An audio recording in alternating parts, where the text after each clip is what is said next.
오늘 설교의 제목은 복음 전도의 5가지 원리라고 한번 정해 보았습니다.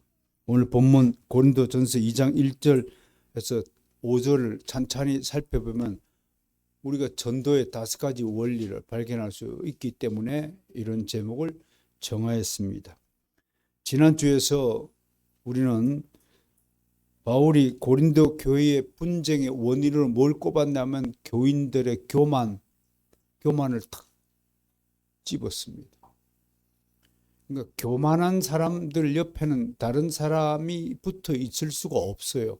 왜냐하면 세상에서 지가 제일 잘났다고 하고 지만 옳다고 우기는 자이기 때문에 그런 사람을 좋아할 사람은 아무도 없죠. 그런데 그런 지혜는 세상적인 것이지 하나님의 지혜가 아니라고 사도 바울은 집어서 이야기하는 겁니다. 그러므로 세상 지혜를 내세우고 자랑하며 시기하고 질투하고 분정하는 것이 얼마나 어리석은 일인가를 깨달아야 됩니다. 오늘 설교가 쉽지가 않군요. 야, 네 여동생은 되게 점잖은데?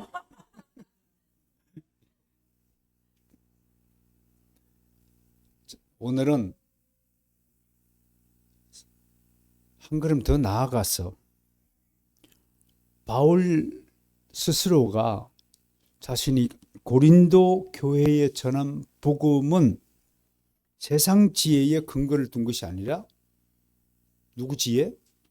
하나님의 지혜의 근거를 둔 것임을 명확하게 밝히고 있습니다. 이 하나님의 지혜는 어떻게 얻는 것인가? 이것까지도 우리에게 소개하고 있답니다.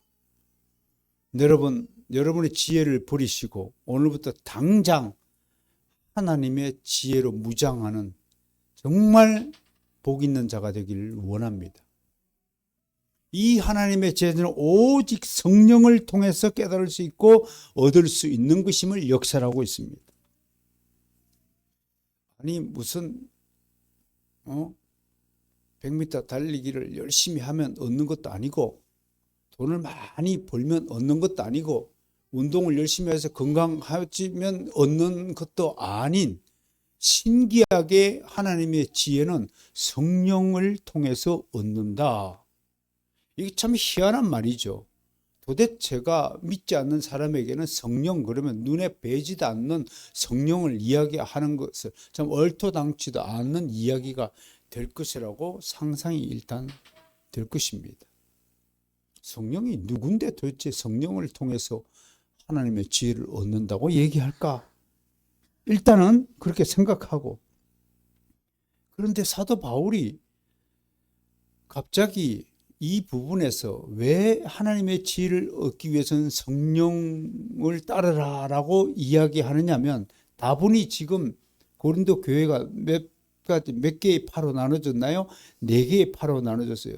자, 다시 시작. 첫 번째, 나는 바울파, 나는 아볼로파, 나는 베드로파, 나는 그리스도파. 4개를 파였어요. 우리 교회도 파를 한번 나눠봅시다. 우리 교회는 몇 개의 파예요? 하나 파예요?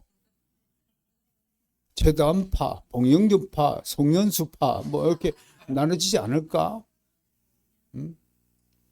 우리 속에는 몇 가지 파가 있을 것 같아요. 우리 속에는 아침파, 새벽파, 아침파, 오전파, 오후파, 저녁파, 밤파, 화장실 갈 때 파, 화장실 나올 때 파. 우리 마음속에는 얼마나 이런 파들이 많은지 몰라요. 분열이 많은지 몰라요. 그러니 우리의 마음을 성령 안에서 하나로 다 모아서 그 하나로 모으기 위해서 여러분이 무슨 훈련을 쌓아야 되냐면 따라서 합시다. 단순해지자. 단순해지자. 여러분 머리가 복잡한 사람은 절대로 행복해질 수가 없어요. 사도 바울이 비록 육신적으로 핍박을 받고 주의 복음을 전하면서 엄청난 고생을 했지만 사도 바울이 행복했을까요? 행복하지 않았을까요? 저는 분명히 단언하지만 사도 바울은 이 지상에서 가장 행복한 사람이었다고 감히 공표합니다. 왜? 그는 십자가와 부활 두 가지 이외에는 자랑할 것이 없고 나머지가 내가 알고 있는 모든 지식을 뭘로 여겼다? 한마디로 배설물로 여겼다. 쓰레기로 여겼다. 자, 돈 100억을 가졌다. 사도 바울이 100억을 자랑했을까요? 그걸 쓰레기로 여겼다고 고백하는 거예요. 우리는 뭘로 여길까요? 100억이 있으면. 예? 우리는 뭘로 여길까요? 아마 100억이 생기면 이 자리에 있지 않을 것이 분명합니다. 반드시 경치 좋은 곳으로 이사를 가서 좋은 집 짓고 산다고 지금 머릿속에 꾸미고 있어요. 이 더러운 파가 여러분 속에 있음을 내가 고발합니다. 이게 우리 수준이에요. 이게 세상 지혜에 완전히 함몰된 우리의 처지에 우리의 실상이란 말이에요. 그러니 할 거 없어요. 우리는 정말 부끄러운 사람이라는 것을 늘 가슴에 품고 오늘도 겸손의 자리, 내일도 겸손의 자리, 오늘도 낮아지고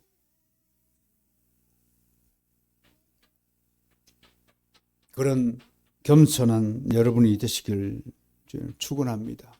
지금 고린도 교회에서 가장 교만한 자가 누구냐면 이 팔을 이끌고 있는 저는 우두머리들이 있다라고 보는 거예요. 그 교회, 자칭 교회 지도자들이라고 하는 사람을 향해서 바울이 야, 이 사람들아, 교만의 목을 꺾고 성령이 주시는 하나님의 지혜로 무장하라라고 이 얘기를 꺼내는 것이라고 우리는 보는 겁니다. 다시 말해서 사람들이 하나님을 쫓지 않고 어떤 특정 지도자를 내세우고 그를 추종하는 것이 교회 분열의 원인이며 이런 행위가 매우 잘못이라고 하는 것입니다. 한국 교회 안에 이상한 풍습이 하나 있대요. 교인들이 설교 잘하는 목사님을 추종하는 추세가 만연하다고 하는 거예요. 그들은 목사 따라 교회를 이리저리 옮겨 다닌다고 하는 거예요. 이리저리 다니면서 목사의 설교를 저울질하고 평가하는 일이 다반사라고 하는 거예요. 어떤 교회는 죽은 목사의 설교를 영상을 틀어놓고 예배를 드리는 교회가 아직도 있다고 하는 거예요. 그들은 자신의 믿음의 상태를 점검하기보다도 자신의 귀를 만족시켜주는 좋은 설교를 듣기 위해서 지금 교회당을 찾고 있다는 거예요. 제가 부족하지만 분명히 말씀드리지만 그 사람은 그리스도인이 아닙니다. 그 사람은 좋은 소리를 찾아다니는 사람일 뿐입니다. 좋은 음악을 듣고자 하는 감상가에 불과합니다. 여러분, 신앙은, 예배는 설교 잘하는 목사에 의해 좌지우지 되는 게 아닙니다. 예배의 주인공은 하나님이십니다.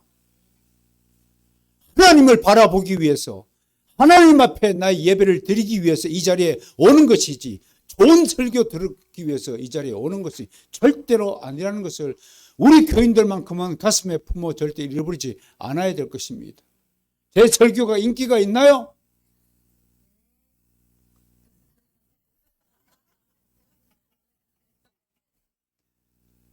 백날 유튜브 올려봐야 뭐 화질도 안 좋을 뿐더러 녹음 상태도 안 좋지만 별로 인기 없어요. 그렇다면 나는 기가 죽어서 설교하지 말아야 될까요? 아니에요. 그게 본질이 아니에요. 여러분 한 사람의 영혼을 깨우치고 각성시키고 정진시키는 것이 이 설교의 목적입니다. 내가 설교를 잘하든 못하든 그 문제가 아니에요. 여러분들이 문제예요. 하나님의 말씀을 생각하고 하나님의 말씀을 설교가 하나님의 말씀임을 알고 믿는 것이 중요하지 설교가 제다 목사의 말인 줄 깨달아야 되겠습니다. 그런데 지금 고린도 교인들이 하나님의 말씀을 사람의 말로 받고 있기 때문에 지적하는 겁니다. 여러분 사도 바울이 평생 동안 20서너 개의 교회를 세웠다고 해요. 가는 곳마다 교회를 세웠어요. 그 중에 사도 바울이 애정을 쏟은 교회가 3군데 있어요. 하나는 에베소 교회예요. 3년간 머물러서 거기서 두란노 서원 만들어서 지금으로 지금 신학교 최초의 신학교가 두란노 신학교예요. 그곳에서 성경 강론을 했어요. 두 번째는 고린도 교회예요. 고린도 교회는 18개월 머물렀어요. 그리고 세 번째, 사도 바울이 세운 교회 중에서 가장 칭찬을 많이 하는 교회가 바로 데살로니가 교회예요. 여기서 3주 세 일회를 머물면서 강론을 하셨어요. 그리고 데살로니가 전서 후서를 읽어보면 데살로니가의 사람들, 형제들아를 21번이나 부르면서 곳곳에서 그들의 믿음을 칭찬하고 있어요.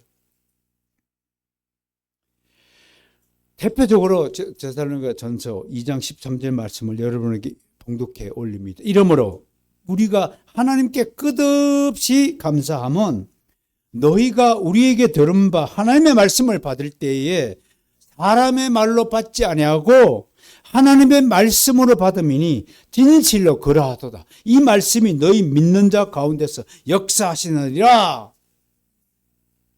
설교를 사람의 말로 받지 않고 하나님의 말씀으로 받았다. 이것 때문에 사도 바울은 데살로니가 교인들 너희는 모든 믿는 자의 본이 되었노라 라고 선포합니다. 저는 감히 바로선 개혁교회 여러분이 저와 함께 이 지상에 세워진 모든 교회의 본이 되기를 소망합니다.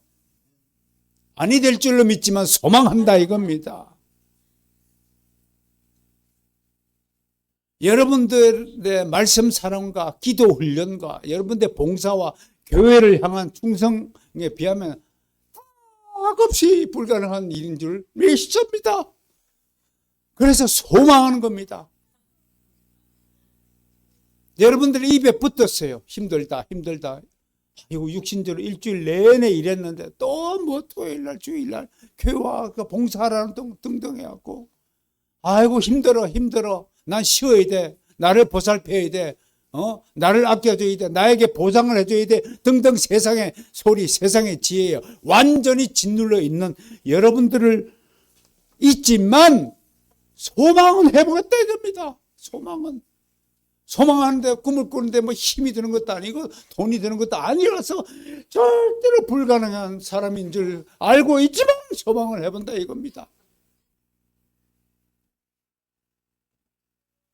여러분, 설교 좋아하지 마시고 주의 말씀을 사랑하는 자가 되기를 원합니다. 여러분 시편 119편 72절에 이런 구절이 있어요. 주의 입의 법이 내게는 천천금은보다 좋으니이다. 성경을 읽을 때 오늘 아침 저는 요한복음 21장 고린도전서 베드로 후서를 집중적으로 읽었습니다. 여러분 성경을 읽을 때 여러분의 마음이 가장 평안하고 빛이 보이고 모든 육체의 피로가 사라지고 여러분 운동해서 육체의 피로가 사라지는 것은 그거는 육신적인 삶의 특징이란 말이에요. 말씀을 사랑하고 기도해 보세요. 여러분들의 있는 육신의 피로가 사라지는가 사라지지 않는가 시험해 보세요 좀. 허구한 날 사우나 가가지고 땀 빼가지고 육신의 피로를 없애는다는 그런 방식 말고 하나님이 주신 성령의 지혜를 몸에 지녀 보세요. 여기 피곤치 않습니다. 어제 난 오늘 아침 9시부터 다시 이삿짐 옮기는 때 여기 21번이나 왔다 갔다 하고 허리가 부러져요. 그러나 아침에 기도하니까 모든 피로가 말끔하게 사라졌거든요. 어제 다들 뭐 했어요? 여러분의 담임 목사는 뼈빠지게 책장 올리고 쓸고 닦고 책장 올리고 우리 목사님들 송희선 목사님 트럭을 빌려와가지고 갖다 대고 앞에 어떤 사람이 차를 주차했는데 비켜주질 않고 그 와중에 그리고 짐 옮기고 2시에 모이서 예배 드리고 밤 6시까지 저는 홀로 그 책을 던져놓고 갔잖아요. 다들 목사님들이. 허리가 부러지도록 일을 했어요. 내 나이에 내가 여러분 나이가 많잖아요. 내 나이가 허리가 부러지도록 했어요. 이 중에 목사님이 수고하세요라고 전화 한 통 한 사람이 있습니까? 아무도 없어요. 아무도 관심 없어요. 그래놓고 바로선 개혁교회 성도라고 입으로 떠들고 다니면 뭐가 되냐고.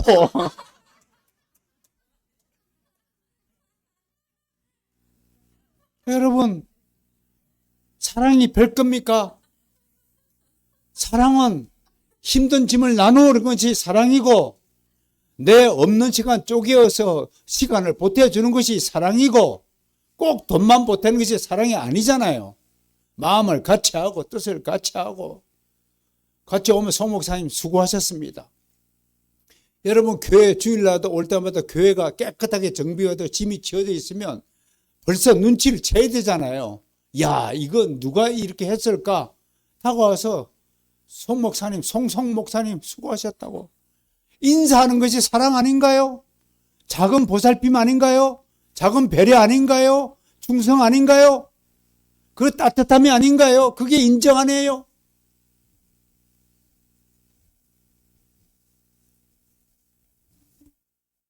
왜 이런 마음이 들지 않을까요?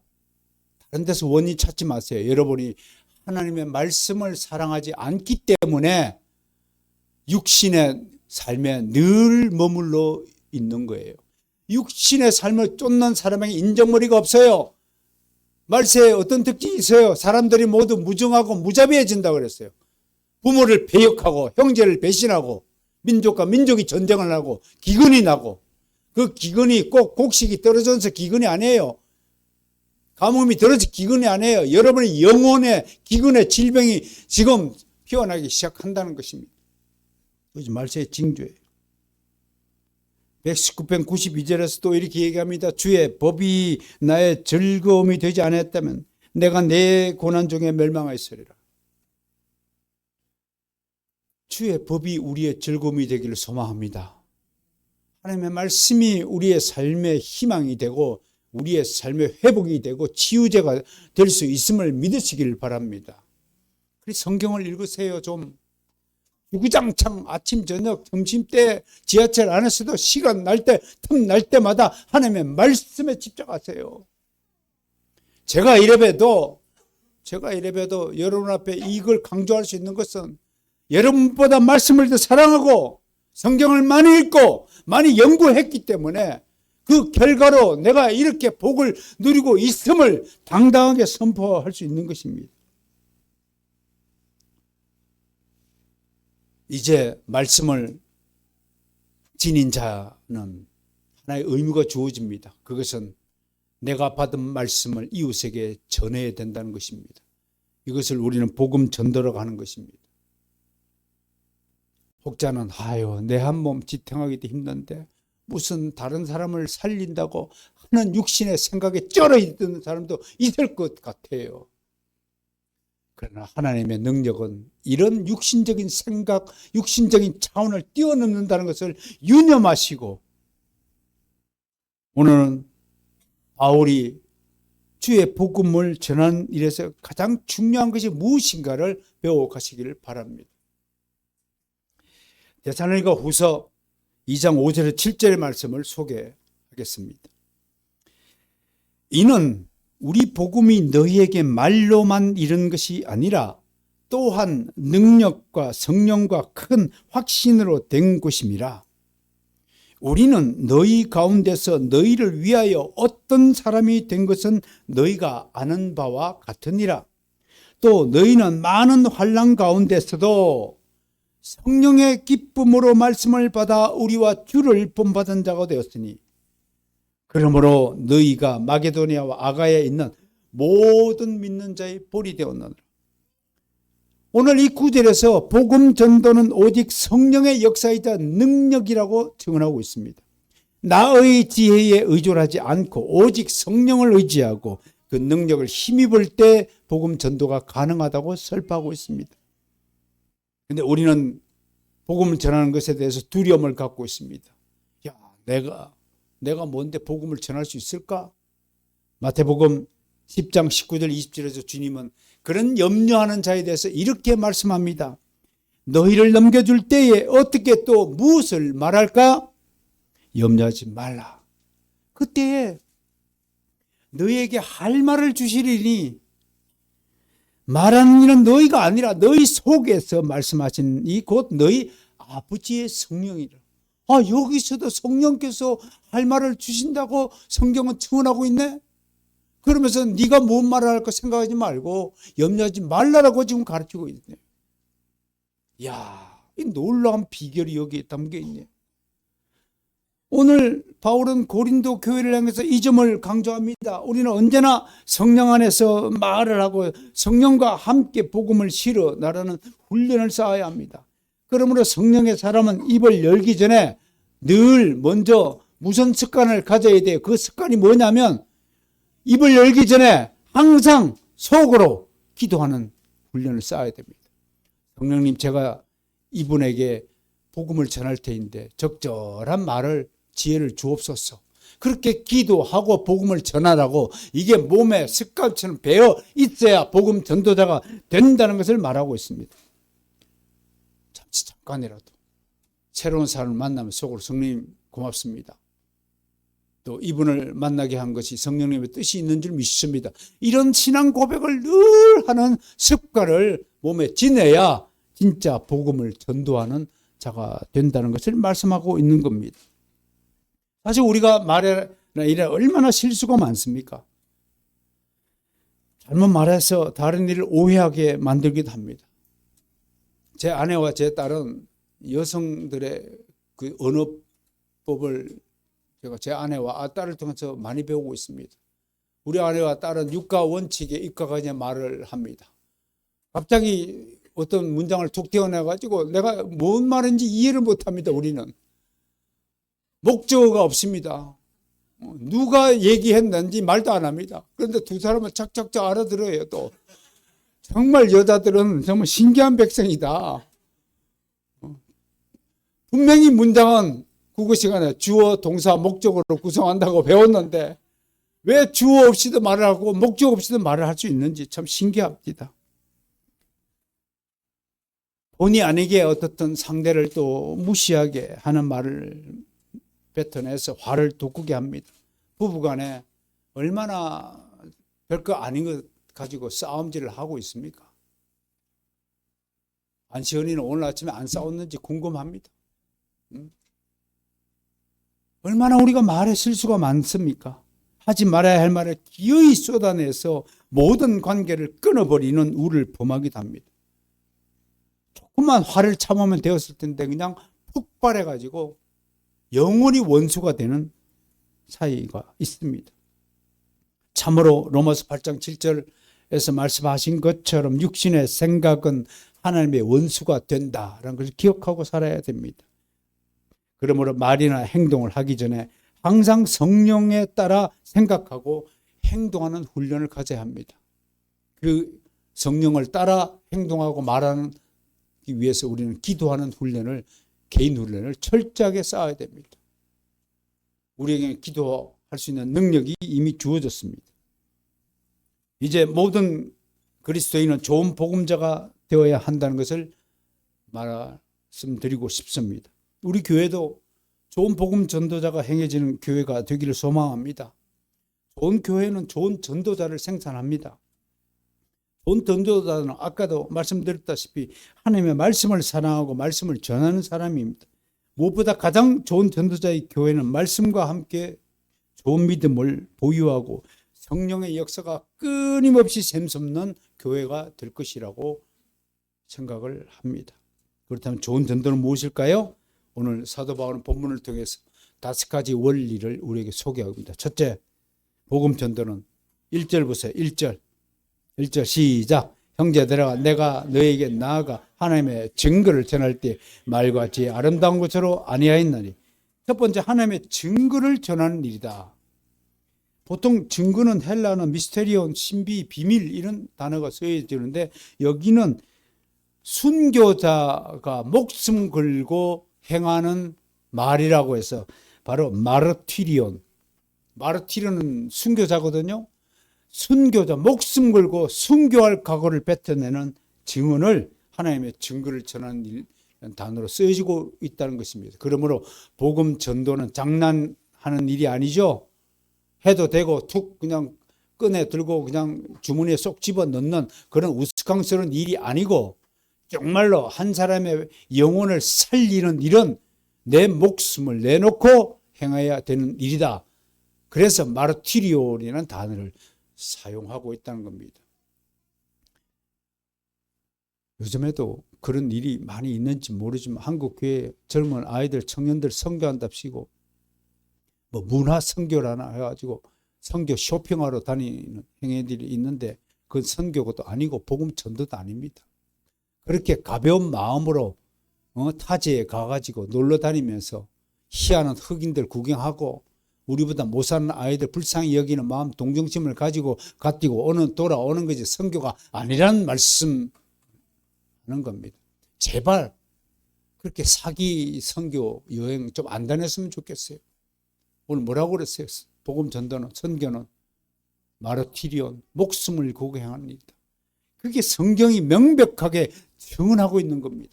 그래서 선교사를 한 사람 파송하는 일은 전 교회가 오랫동안 한 1년 동안 바울과 바나바를 파송할 때 안디옥 교회는 전 성도가 1년 동안 함께 모여 기도하고 철저하게 신학 공부시킨 다음에 파송해 듣지 않다고 성경은 이야기하고 있는 겁니다. 선교가 뭐 놀러 다니는 것처럼 여기저기 이 풍토를 저는 하루바피 마스터스 개혁파 총회가 중심이 되어서 고쳐야 될 점이 있습니다. 교회사에서 주 155년의 교부 중에서 최초로 순교한 이가 누굽니까? 사도 요한의 제자로 알려진 폴리캅이라는 인물입니다. 그분은 처형 직전에 예수님을 부인하면 석방시켜준다는 회유를 받았지만 그분은 이렇게 얘기했습니다. 내가 86년 동안 예수님을 섬기는 동안 우리 집은 나를 단 한 번도 섭섭하게 한 일이 없는데 내가 어떻게 이 자리에서 예수님을 나의 사랑하는 주님을 배신할 수 있습니까? 그래서 그는 화양에 처음 불길 속에서 죽어가면서 무슨 찬송가를 불렀다고 하는데 무슨 찬송가를 불렀는지는 모르겠지만 아무튼 즐겁게 찬송을 부르면서 불에 타 죽었다고 기록하고 있습니다. 우리 같으면 그런 순교를 할 수 있을까요? 우리는 베드로의 후배들입니다. 베드로 보세요.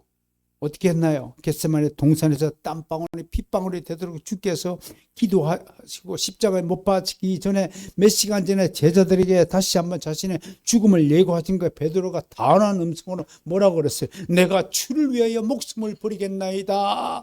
호언장담해놓고 조금 있다가 얼마 몇 시간 전에서 다 울기 전에 3번이나 주를 부인했던 베드로를 여러분 기억하세요? 그 베드로가 누구입니까? 바로 납니다. 그 베드로가 누구라고요? 바로 납니다. 내 속에 얼마나 배신의 인자가 깊이 박혀있는지 아셔야 됩니다. 그러니 복음 전도를 가벼이 하는, 가볍게 우습게 생각하는, 선교 쇼핑하는 그런 풍토를 우리는 개혁해야 될 줄로 믿습니다.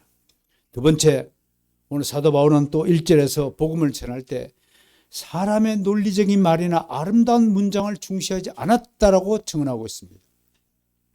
어떻게 얘기하면 우리 선생님 또 그렇게 말씀하시는데 복음 전도는 무식하게 하는 거야. 예수 믿으라.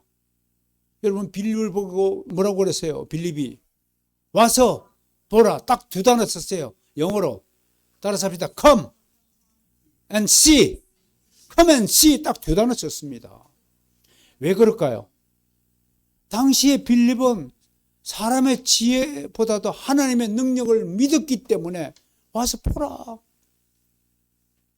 여러분 불신자가 있으면 와서 보라고 그러세요. 우리 교회를 와서 가지고 부족하지만 우리 예배에 한번 참석해 보라고 강권해 보세요. 그러면 성령의 역사가 나타나는지 안 나타나는지 알 거 아니겠습니까? 다음 주에 17주년입니다. 17주년 동안 단 한 명도 전도하지 못한 성도들은 아무튼 큰 회개의 마음으로 다음 주 예배에 임하시 바랍니다. 그렇다고 복음 전하는 일이 쉽다고 제가 얘기하는 거 아닙니다. 불신자에게 복음을 전하는 일은 굉장히 어렵고 난처한 일일 것입니다. 진짜 그렇습니다. 사람의 타락한 죄성이 너무 깊고 그 부패함이 극에 달해 있기 때문에 그렇습니다. 도무지 진리의 소리에 귀를 열지 않습니다.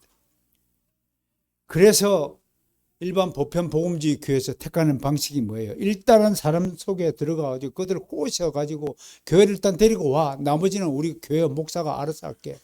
그래서 전도가 지금 어떤 방식이냐면 사람을 교회로 데리고 오는 것을 복음 전도라고 하고 있습니다.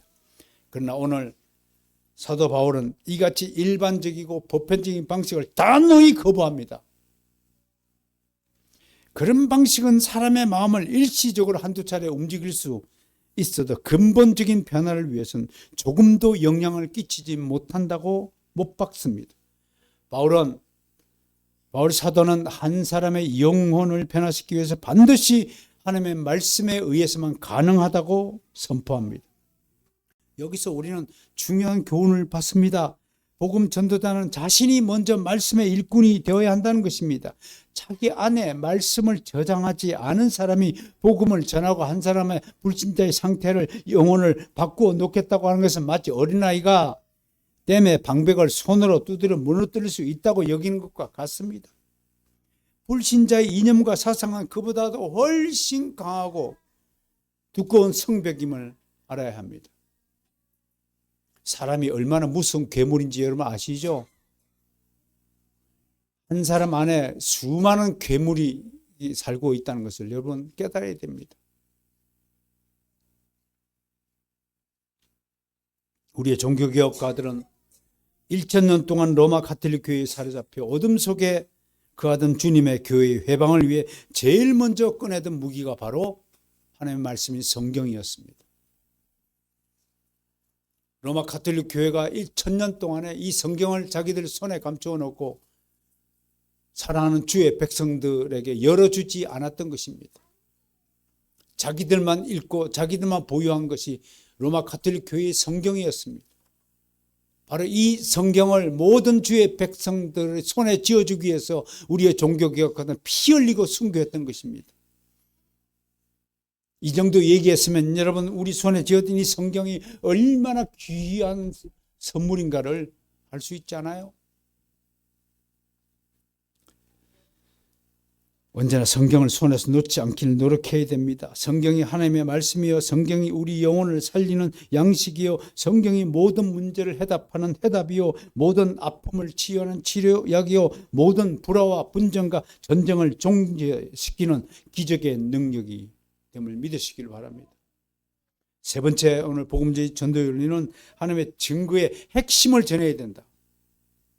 그것이 바로 2절에서 예수 그리스도와 그의 십자가 대속의 죽음이라고 사도 바울은 고백하고 있습니다.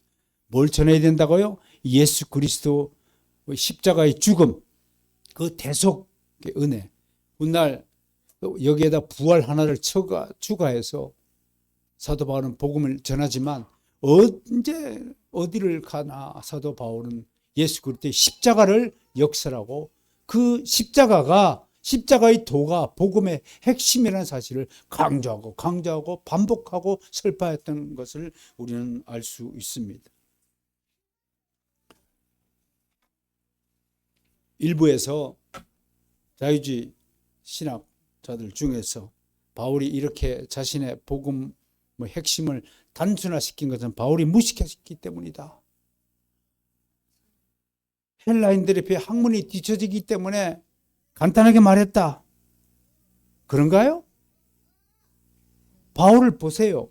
바울의 학문과 철학과 변론에 있어서 바울은 당대 최고의 학자였고 이론가였습니다. 헬라인들은 누구도 바울의 지성과 학식과 도덕의 윤리를 우습게 여기거나 조롱하지 못했습니다.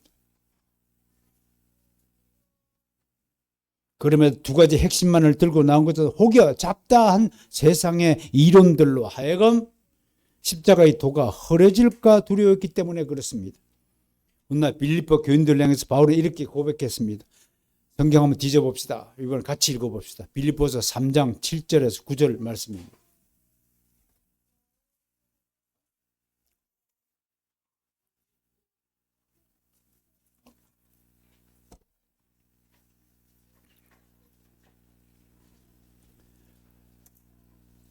우리는 십자가의 도를 내 신비에 새기고 집중하기 위해서 사도 바울의 이 고백을 함께 묵상해야 할 것입니다. 시작. 그러나 무엇이든지 내게 유익하던 것을 내가 그리스도를 위하여 다 해로 여길 뿐더러 또한 모든 것을 해로 여기면 예주 그리스도 예수를 아는 지식이 가장 고상하기 때문이라. 내가 그를 위하여 모든 것을 잃어버리고 배설물로 여기면 그리스도를 얻고 그 안에서 발견되려 함이니 내가 가진 의는 율법에서 난 것이 아니요 오직 그리스도를 믿음으로 말미암은 것이니 곧 믿음으로 하나님께로부터 난 의라. 아멘. 다른 세상 잡다한 지식보다도 그리스도를 아는 지식으로 무장하는 성도가 되기를 소망합니다.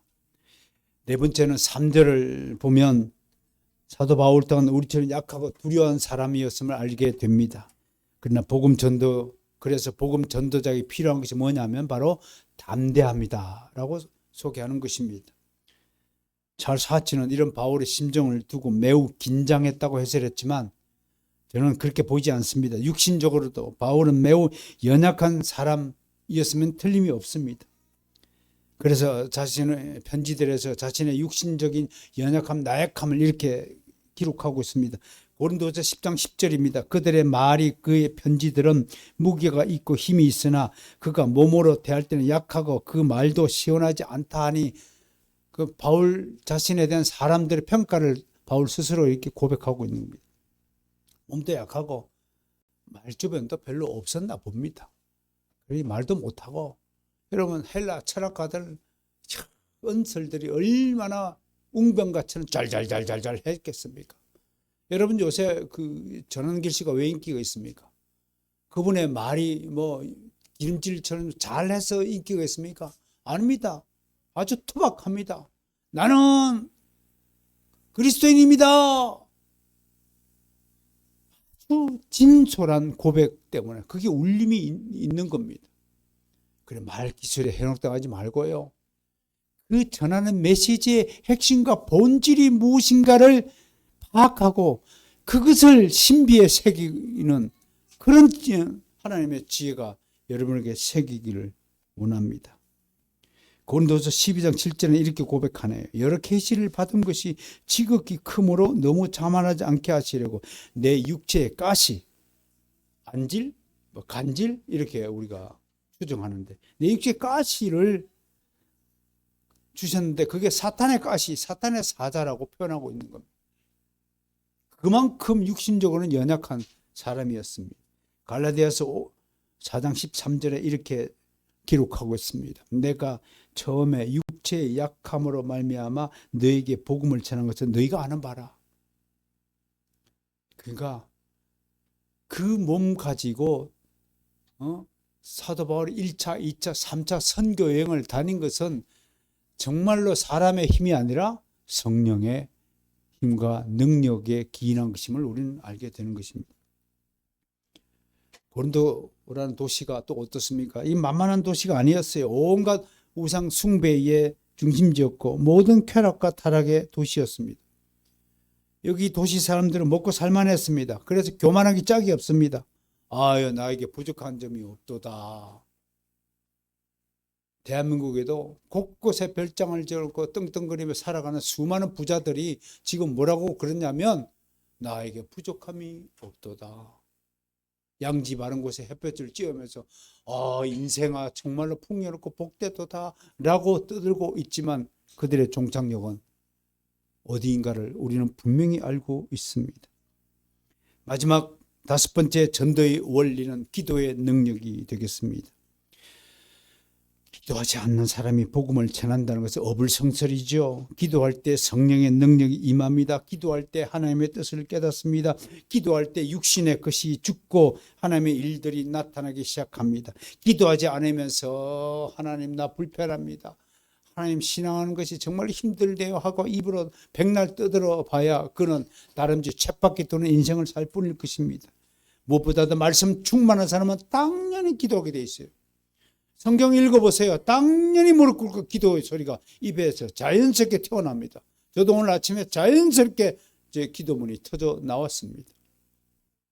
이 기도의 능력을 두고 바울은 오늘 4절에서 성령의 나타나심과 능력이라고 그랬고, 또 5절에서 이것이 기도의 능력이 곧 하나님의 능력이라고 증언했습니다.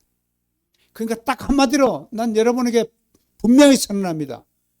여러분 인생은 앞으로 기도하느냐 기도하지 않느냐에 달려 있습니다.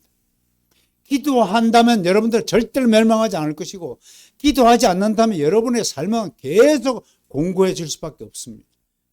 그게 무슨 법칙이냐면 하나님이 정해진 하나님의 신적 원리입니다. 신의 법칙입니다.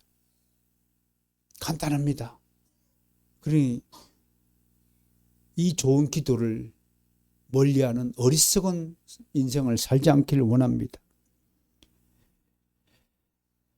무엇보다도요, 기도하는 사람들의 특징은 신비한 하나님의 능력을 가진 듯 안 가진 듯 보유하는 겁니다. 신기해집니다. 얼굴 빛이 달라집니다. 생각이 달라집니다. 말이 달라집니다. 행동이 달라집니다. 보통 사람들이 감히 접근할 수 없는 어떤 신비함이 그 속에 묻어나게 되는 것입니다. 뭐 딴 사람 쳐다보지 마세요. 믿든 안 믿든 저에게도 하나님의 신비한 그 힘과 능력이 있기에 세상 사람들이 저를 함부로 대하지 못하고, 학원에 가도 아이들이 무섭다, 뭔가 말 못할 카리스마가 있네. 그게 기도하는 사람에게 주신 하나님의 신비한 능력임을 한번 믿어보세요. 정말 기도의 능력을 과소평가하지 마세요. 기도를 통해 수없이 많은 사람들이 하나님의 응답을 받았습니다. 우리 어머님 오늘 오셨는데 몸이 불편하세요. 기도하세요. 하나님이 고쳐주십니다. 한의사도 고쳐주고 의사도 고쳐주지만 그보다도 하나님은 깜짝하지 신비한 능력으로 깨끗하게 고쳐주십니다. 돈 들지 않고 고쳐주신 것이 하나님의 치유의 특징입니다. 세상 병원에 가면 돈 들어요. 하나님의 치유에는 절대로 돈이 들지 않습니다. 우리 집에 아침에 목이 잠겨서 또 안수기도 했습니다. 저는 확신합니다. 제 안수기도는 제 능력이 아니라 저를 통해서 하나님이 항상 역사하신다는 사실을 굳세게 믿습니다. 우리 임수영 성도를 위해서 안수기도했습니다. 저희가 더 이상 암이 발병하지 않은 것은 하나님의 능력이 임했다고 저는 확실하게 믿습니다. 근데 난 여러분들이 여러분 스스로가 하나님께 기도하는 능력을 보유하기를 원합니다. 저에게 와서 안수기도 받으려고 애쓰지 마시고, 여러분에게 기도하면 하나님이 꼭 같은 동일한 은혜를 베풀어 주신다는 사실을 믿으시기를 바랍니다. 오늘 말씀 맺어지겠습니다. 바울은 오늘 우리에게 세상 지혜를 따르지 않고 하나님의 지혜를 따른 결과 수많은 곳에 교회를 세우고 복음을 전파한 인물입니다. 그리고 기어이 순교로서 자신의 생을 마쳤습니다. 이 바울 사도로 인해서 기독교회는 이후부터 전도의 열심을 가졌습니다. 그러므로 전도 없는 기독교회는 존재하지 않습니다. 종교다원주의자들은 모든 종교의 구원의 길이 있다고 하면서 하나의 종교가 다른 종교를 향해 개종을 권하는 것을 금해야 한다고 주장하였습니다. 이 주장을 최대성 교수가 개종 전도 금지의 원칙에만 반발했었습니다. WCC 부산총회 2013년 부산총회를 향해서 일갈했던 메시지 중에 하나였습니다. 그러나 교회의 역사는 전도의 역사입니다. 오늘 온 세상에 구원의 기쁜 소식이 알려진 것은 바울 사도를 시작으로 초대 교회 성도들이 헌신적인 선교, 복음 전도 활동에서 비롯되었습니다. 주님은 마가복음 16장 15절을 통해서 너희는 온 천하에 다니며 만민에게 복음을 전파하라고 명령하였습니다. 이 임무는 오늘날 모든 그리스도인에게 동일하게 적용됩니다. 그리스도의 사랑과 은혜로 구원받게 된 성도는 마땅히 모든 사람에게 동일하게 주의 사랑과 은혜를 나누어야 할 의무가 있습니다. 한편으로 저는 전도가 의무이기 전에 우리에게 주신 그리스도인만이 가지는 특권이라고 생각을 합니다. 죄악에 빠져 멸망의 길로 치닫는 사람들을 돌이켜 구원의 길, 생명의 길, 복의 길로 인도하는 일은 지상에서 누릴 수 있는 최고의 기쁨이자 보람이자 최고의 감동이라고 생각합니다. 저는 다놓고 말합니다. 이 세상에서 나를 가장 기쁘게 가장 행복하게 만드는 일이 뭘까? 복음 전도를 통해서 한 사람의 영혼이 회심하는 일을 목격할 때가 가장 큰 감동이라고 증언하는 것입니다.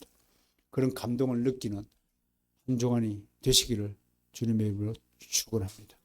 하나님 감사합니다.